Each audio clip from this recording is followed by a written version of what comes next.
मन। तो मन क्या है? मन साधन है ज्ञान का। मन्यते ज्ञायते बुध्यते अनेन इति मनः।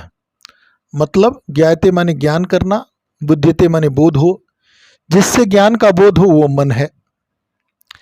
फिर दूसरे बताया मननात् मनः, जिसमें मनन करने की क्षमता हो वो मन है। फिर चरक सूत्र 8/7 में इंद्रियोपकर्मणी में बताया गया कि मन पुनः सराणि इंद्रियाणि अर्थ ग्रहण समर्थानि भवन्ति, जिसके द्वारा इंद्रियां अर्थ को ग्रहण करने में समर्थ होती हैं उसे मन कहा जाता है। इंद्री क्या है? इंद्री तो वैसे 10 होती हैं, इसमें 5 ज्ञान इंद्रियां हैं या बुद्धि इंद्रियां हैं और 5 कर्म इंद्रियां हैं।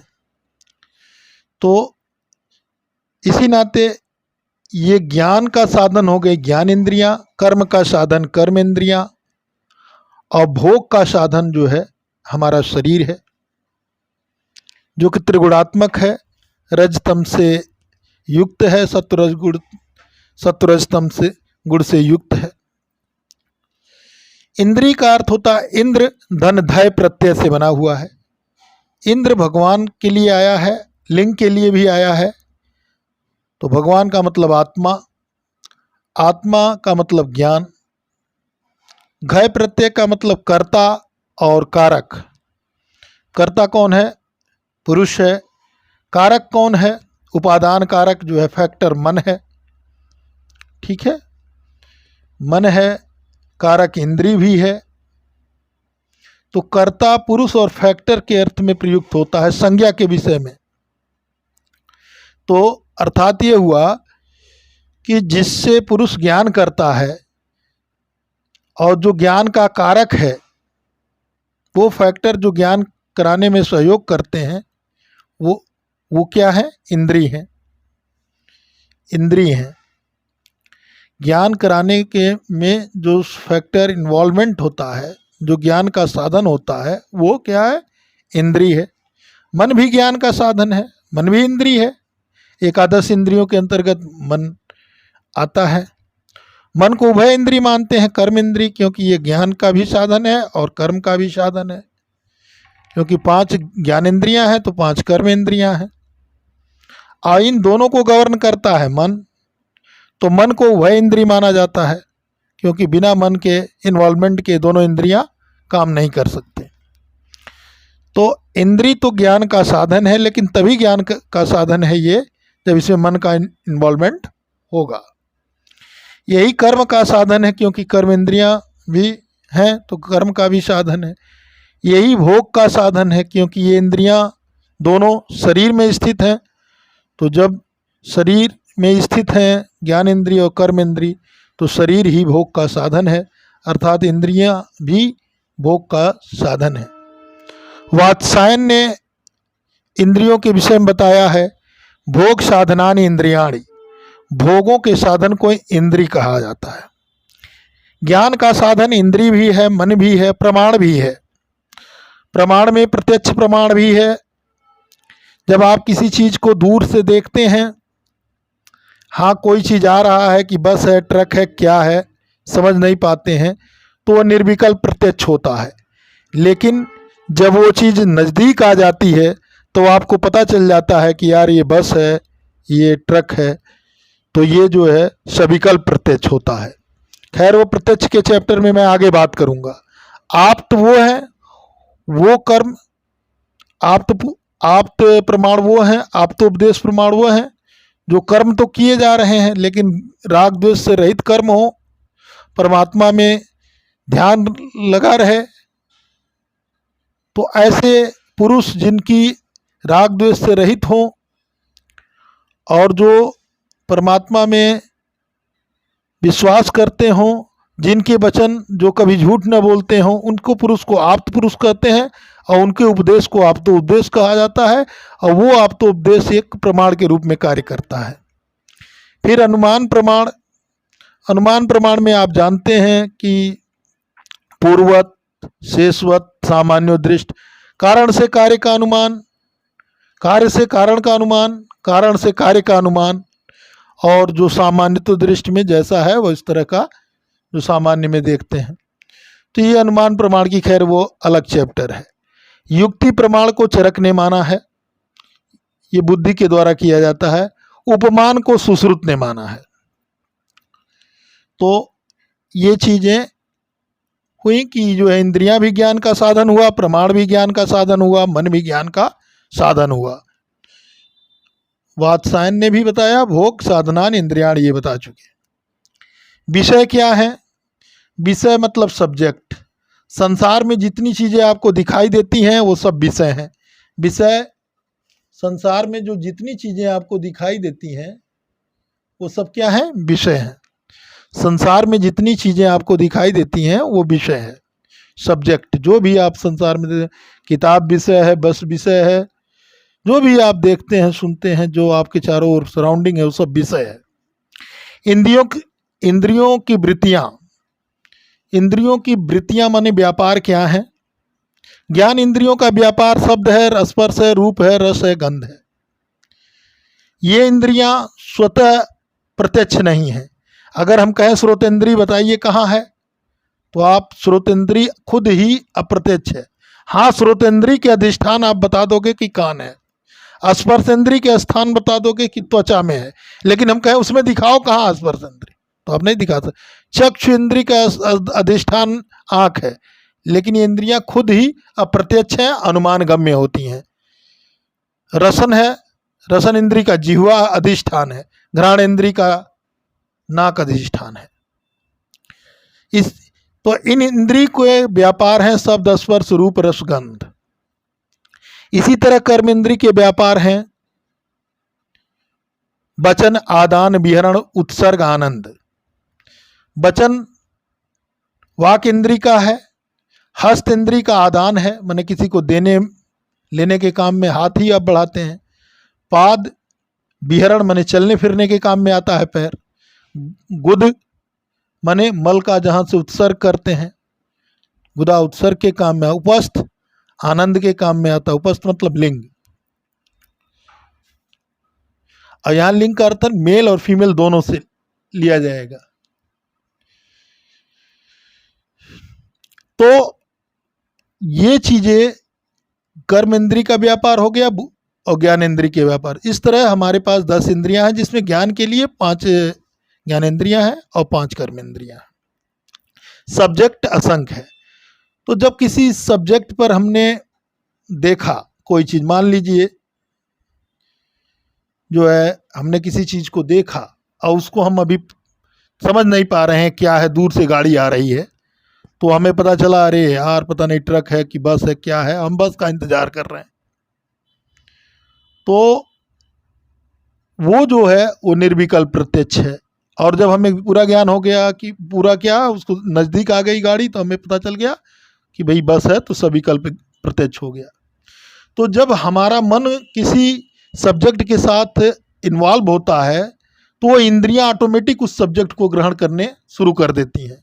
जैसे हमारा मन अगर इस समय इंद्रियों के साथ इन्वॉल्वमेंट है पढ़ाने के लिए, तो पढ़ाई वाले चीज़ों को ग्रहण करना शुरू कर देंगे और कोई सी जगह नहीं जाएंगी। अगर यहाँ गाना चल रहा हो, हम पढ़ा रहे हैं, तो हमारा ध्यान गाने पर नहीं है, तो हमसे पूछा जाए कौन गाना चल रहा, तो शायद मैं नहीं बता पाऊँ कि कौन गाना चल रहा था। तो मन जो है, अब ये इंद्रियां जब मन के साथ संयुक्त होती तो अपने सब्जेक्ट पर इंद्रियां अपना कैच करके इसको पकड़ के सब्जेक्ट को मन को देती है। मन क्या है? आसक्ति से तुरंत जो है उसको जैसे ज्यों देखा, अब मन हाँ ये किताब है, इससे अधिक जानकारी इसके पास नहीं है। और इसके बाद जो है अब किताब काली है, पीली है, वो भेज देगा अहंकार को, भाई थोड़ा इसको और एनालिसिस करो, तुम हमसे ज़्यादा बुद्धिमान हो। तो अगर वो अहंकार जो है रहित है तब तो वो सही पकड़ लेगा, अहंकार युक्त है तो कहेगा अरे मैं किताब है यार, क्या बहुत किताबें देखी हैं, तो फिर वो भी नहीं पकड़ पाएगा, बुद्धि को भेजेगा, तो बुद्धि उसको कहता है कि काली है, नीली है, पीली है, किस कलर की किताब है, उसमें रूपत्व तो क्या है, उसके और एनालिसिस करेगा। उसी तरह बस में कितने लोग बैठे हुए हैं, ड्राइवर कौन सा है, बस का गाड़ी का नंबर क्या है, ठीक है, बस का मालिक कौन सा है, वो सब बुद्धि करेगी। मन थोड़ा ने तुरंत मन तो ग्रहण करके दे दिया। हल्का फुल्का क्वेश्चन इसने सॉल्व किया, उससे कठिन क्वेश्चन अहंकार सॉल्व करता है, उससे कठिन क्वेश्चन जो है बुद्धि सॉल्व करती है, और सबसे कठिन क्वेश्चन आत्मा सॉल्व करती है।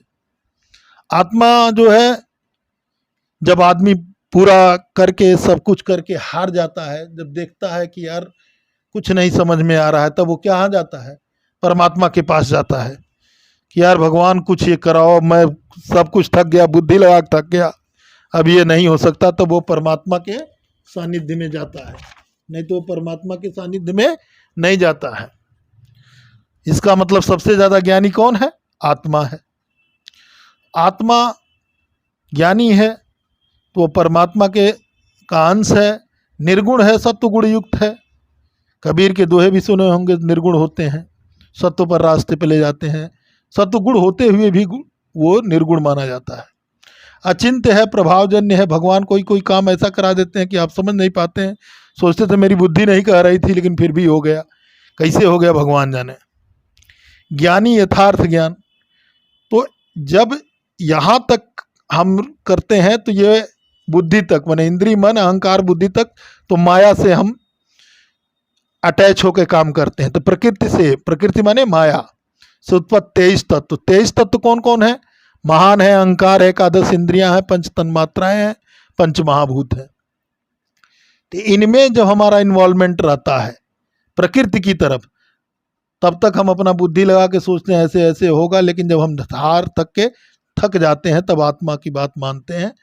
आत्मा की बात कौन सुनता है? जाता है सब अपने मन बुद्धि अहंकार से, जो आदमी को तुरंत विषय ग्रहण किया वो कर लेता है। तो बुद्धि और आत्मा में प्रतिद्वंद चलता रहता है, प्रतिद्वंद चलता रहता है, और इन्हीं को अंतःकरण कहते हैं, मन अहंकार बुद्धि को। अभ्यंतर में स्थित ज्ञान के साधन को अंतःकरण कहते हैं। अंतःकरण क्या है? अभ्यंतर में स्थित ज्ञान के साधन है। करण माने होता है साधन, अंतः माने चूंकि ब्रेन में सब स्थित है, ब्रेन के अंदर है ना स्थित। इंद्रियां जो है बाहर हैं ब्रेन से, तो वो बाहर से सब्जेक्ट को ग्रहण करती हैं जब मन का संयोग होता है। अब यहाँ तक ये प्रतिद्वंद चला रहता है। आदमी तब तक बुद्धि लगाता है जब तक वो उसकी बुद्धि हार न जाए, तो माया में फंसा रहता हुआ है और अपना बुद्धि लगाता रहता है। जब वो हार जाता है तब परमात्मा के पास जाता है, तब यथार्थ ज्ञान उसको होता है। और आत्मा, और तब यथार्थ ज्ञान होता है, तब वो जो है सब कुछ छोड़ के, जगत मिथ्या ब्रह्म ही सत्य है, तब वो उस चीज को छोड़ देता है, तब वो बैरागी हो जाता है। बैरागी बिना राग का, बिना राग द्वेष का। तो ये खैर सिंपली मैंने बताया कि जो है ये क्या है। उसके बाद मन के विषय में कंठोपनिषद में बताया गया। कंठोपनिषद में आत्मानम रथिनम विद्धि शरीरम रथम एव तु बुद्धिम तु सारथिम विद्धि मन प्रग्रहम एव च इंद्रियाणि हय अनाहुः विषयासतेषु गोचरान आत्म इंद्रिय मनोयुक्तम भोक्ता इति आहुर मनीषिणी। मतलब क्या हुआ कि आत्मा को रथी बोला गया है। आत्मा क्या है? रथी है, ज्ञानी है। विद्धि शरीरम रथम एव तु, माने शरीर को रथ से संज्ञा दी गई है। बुद्धिम तु सारथिम, और बुद्धि को सारथी की संज्ञा दी गई है। विद्धि मन प्रगहम एवच, और मन को लगाम, प्रगहम माने लगाम की संज्ञा दी गई है। इंद्रियाणि है अनाहु, माने इंद्रियों को, है माने होता है घोड़ा, इंद्रियों को घोड़े की संज्ञा दी गई है। विषयासतेषु गोचरान, और विषय को गमनागमन के मार्ग की, गोचर की संज्ञा दी गई है। और इसमें बताया गया है कि कायदे से क्या होना चाहिए कि आत्मा माने जो ज्ञानी है, शरीर रूपी रथ में जो रथी आत्मा ज्ञानी बैठा हुआ है, बुद्धि माने उस सारथी को चाहिए, जो बुद्धि सारथी है, बुद्धि सारथी को चाहिए कि इंद्रियां माने घोड़ों को मन के लगाम से विषयों विषयागमन के मार्ग से हटाकर आत्मा की तरफ ले जाए। मतलब आत्मा की बात सुनी जानी चाहिए। जो वहाँ सबसे ज़्यादा ज्ञानी बैठा हुआ है उसकी बात को शरीर के रथ पे जो रथी आत्मा रथी ज्ञानी बैठा हुआ है उसमें जो सारथी शरीर रूपी रथ में सारथी बुद्धि है, जो कि अगर आत्मा के वशी होती है तो ज्ञानी होती है, नहीं तो अज्ञानी होती है। आत्मा की बात नहीं मानती है तो अज्ञानी हो जाती है, आत्मा की बात मानती है तो ज्ञानी होती है। तो उसको चाहिए कि मन मने इंद्रियों मने जो घोड़ों का जो लगाम है मने मन है उसको खींचकर विषयों के गमनागमन के मार्ग से दूर ले जाए और आत्मा की बात को माने। ये कंठोपनिषद में कहा गया है, यही बात गीता में भी कहा गया है। लेकिन ऐसा कहाँ होता है? ये बात जो है कौन किसने कहा? भोक्त इति आहुर मनीषिणी है। मनीषिणी माने ज्ञानियों के द्वारा ये बात, विद्वानों के द्वारा ये बात कही गई है कि इस तरह जो है कि आत्मा और इंद्री मन युक्त जो है रथी और घोड़ा लगाम को उपयोग करने वाला कहा गया है।